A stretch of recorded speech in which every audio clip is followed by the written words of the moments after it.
Be the change.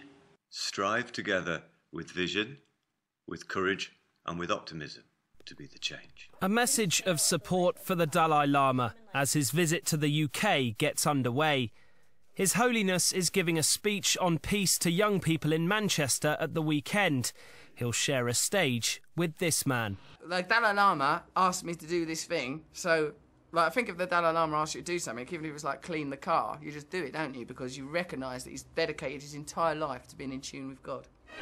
The Dalai Lama's going to spread his teachings about peace and non-violence, teachings he's put into practice in his struggle to secure greater freedom for the people of Tibet.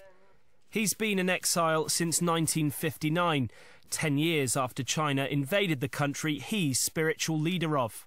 What greater folly could there be than to spend this short time lonely, unhappy, and in conflict with our fellow visitors? So, be the change. His talk at the MEN arenas called Stand Up and Be Change.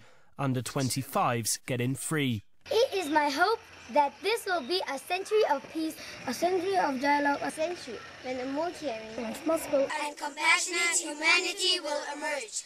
This is my prayer as well.